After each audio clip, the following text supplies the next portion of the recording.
So, okay.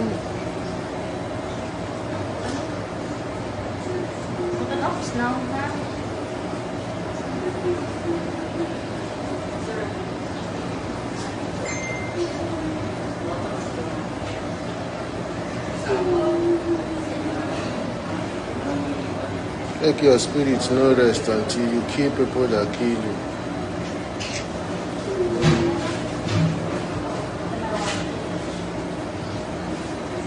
You know, they go.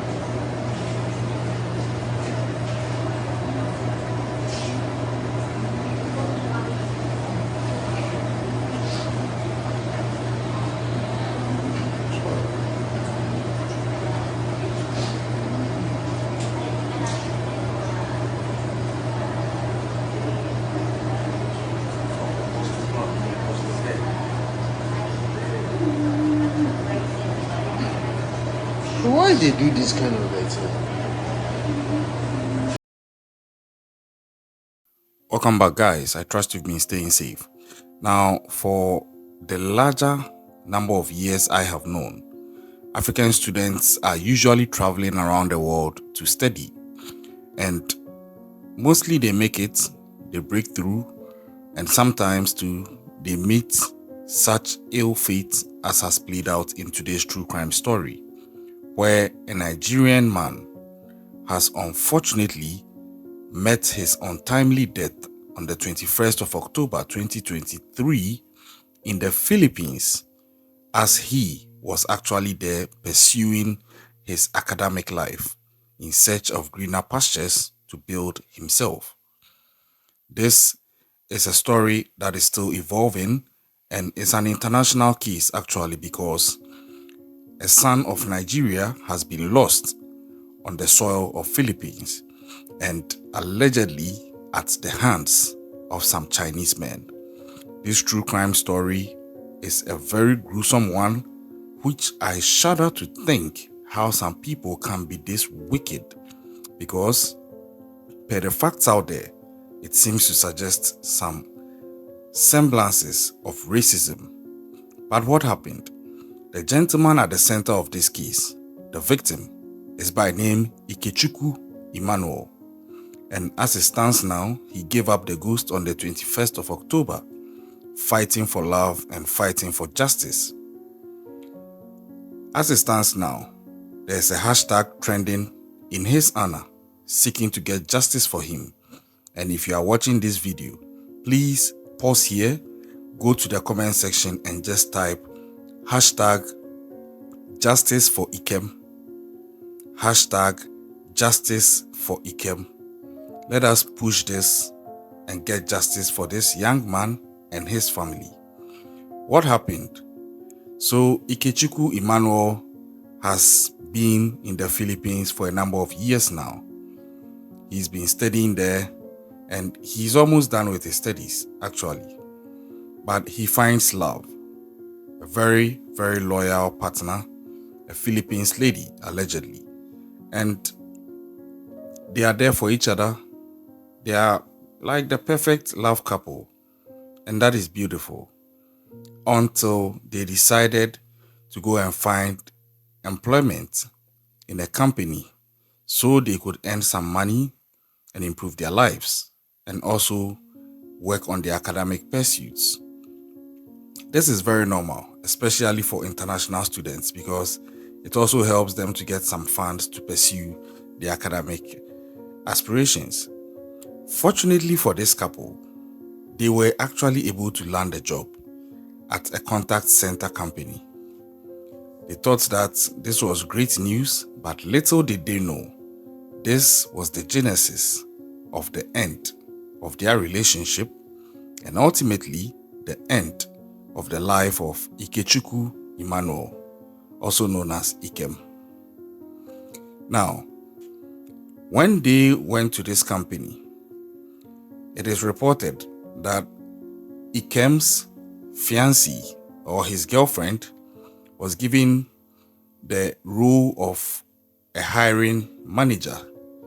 She was given the responsibility of getting to recruit other Filipinos to come and work at the contact center. think this was because she was also a native Filipino. So they felt she would have an advantage getting some of her country people to sign up at that contact center, which is good, of course, because they are working in that company. So, and that company is working in the Philippines as a country. So if you have one of the Philippine nationals doing the recruitment, I think it puts a good face to the recruitment process. So that was a smart move. But then the company itself is reported to be a Chinese company.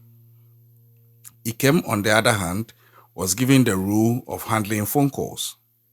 But just over a week into their employment, it is reported that the company found out that Ikem and his fiancée were actually in a relationship. And they told them that the company policy frowns on employees having a romantic relationship. So, by virtue of that, one of them have to leave. This came as a big blow to Ikem and his girlfriend because they have been in love even before they got to the company. They've had their relationship already running before they came to this company. So having to succumb to the company policy and have them split apart was a problem. So instead of one of them leaving, they decided that then both of them would rather exit. So they gave their feedback to the manager of this contact center company that, okay, you are telling us that your company policy frowns on two employees dating. So what we are going to do is, instead of one of us leaving, both of us are leaving. Yeah. So sort of, we quit, we resign. Now, per the reports out there, the manager didn't show any sign of unhappiness about this. So it seemed like in the interim, there was an agreement. If one of you is not ready to leave and both of you want to leave, good riddance. Life should have moved on, but it didn't. Because, mind you, Ikem and his girlfriend had worked for at least over a week. And now, Ikem was insisting they get paid before they leave. Because according to them, they traveled from a different town to the town where the contact center company is because of this job. So if we are no longer going to work here because of your policy, then you might as well give us our money because we are exiting the town and we can't hang around for this anymore.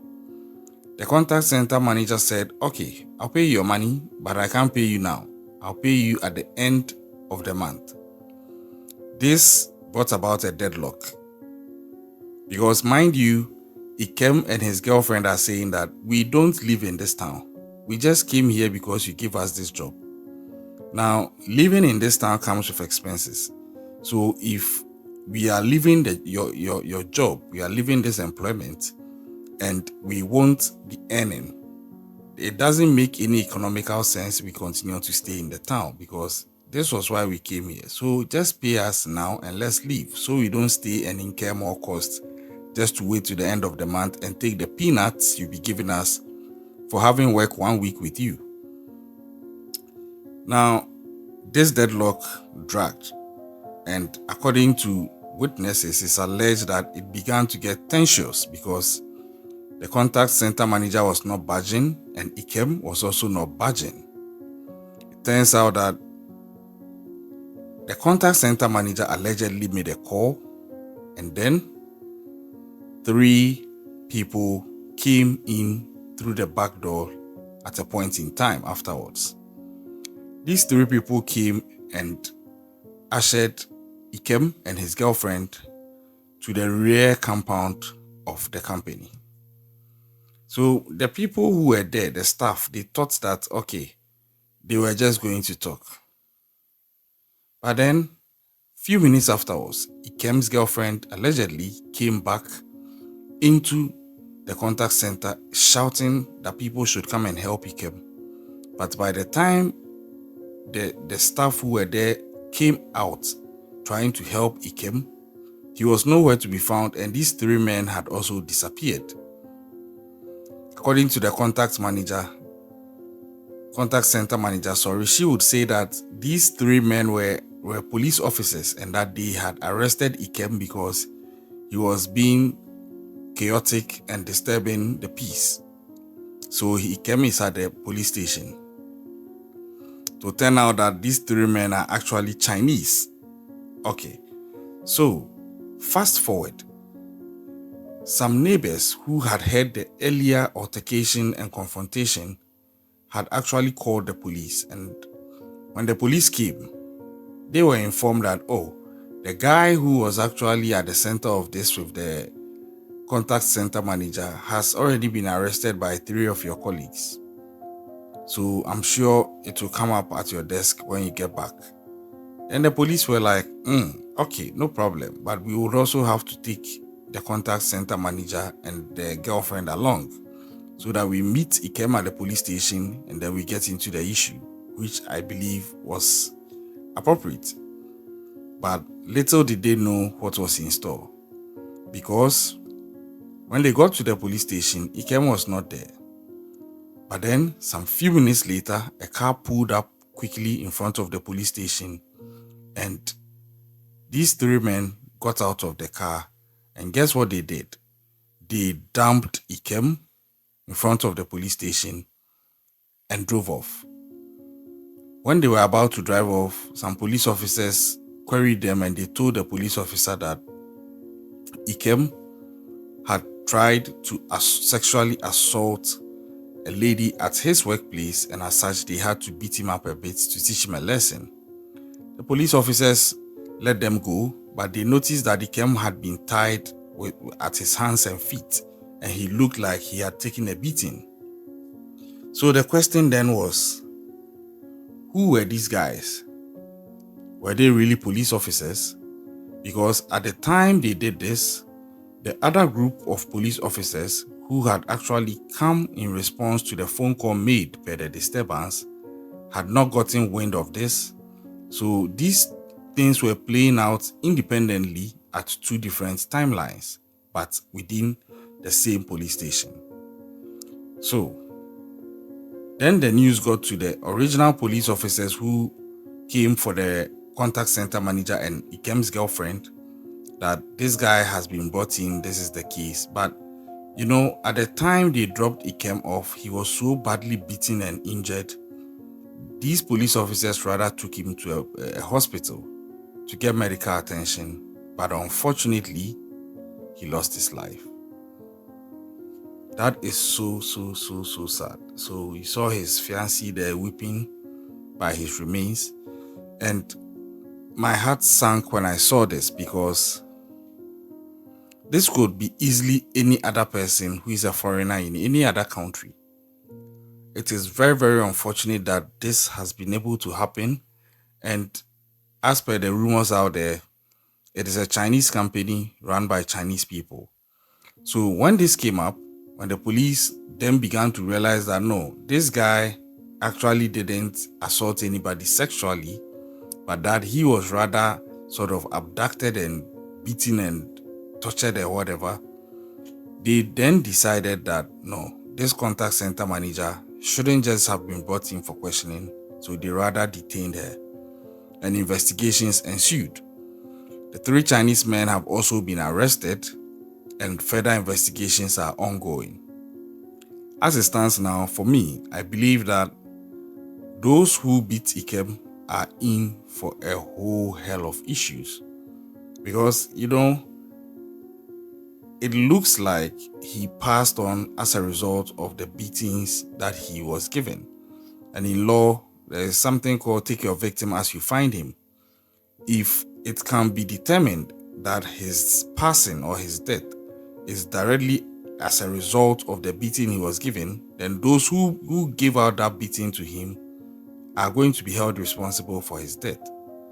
And that is where things are going to get heated for these people. I'm trusting that the Filipino police service and other judicial systems would stand for Ikem, stand for him as a human being, irrespective of his complexion, and deliver the justice that he deserves, the justice that his family also deserves. I don't understand how some people can be this inhumane. All this over a dispute of 1 week salary. Come on. It shouldn't have gotten to this point. And there are a group of people out there who are very concerned about how some of these things play out against international students, mostly from Africa, when they visit other countries. Personally, I am choosing to give the Filipino authorities the benefit of the doubt that they are going to go all out and pursue this case to its fullest. They need to prosecute this. But for us to do our part, if you are watching, like I said, go to the comment section, repeat the hashtag justice for Ikem. We need to get justice for him. We need to get justice for him. I have a strong belief that if this is allowed to slide, it will set a precedent and it will be open season on some people on the face of this earth. We don't want to get there, and it's very unfortunate because if you look at Ikem, he is somebody who is reported to be very, very hardworking.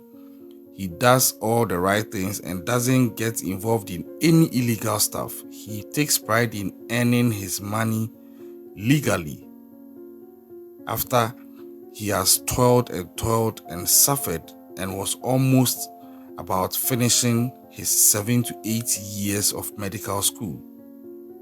So I think that these Chinese guys have actually destroyed this life, and they may have shattered his family too, because imagine you are the parents of this guy staying at home and such a call is going to be sent to you. It can shatter your world. It can destroy your bees. But this is what these 3 Chinese men have done. And like I said, I'm counting on the Filipino authorities, but let's apply that pressure. Forward this video, repeat the hashtags, share, and let's push this pressure and get the results. These Chinese people need to be brought to book for what they have allegedly done, if they actually did.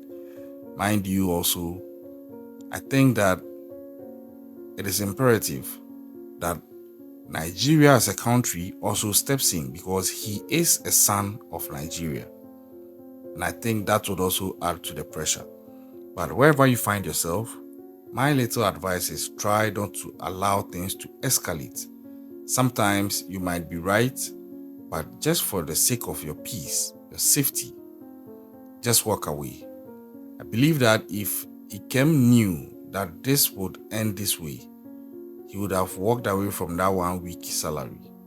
I'm not blaming him, but in hindsight, this is the advice I will give. So, like I've been saying, there are crazy people out there. Keep an eye out so you can stay safe. You subscribe to the channel, turn on post notifications, and I'll catch you next time.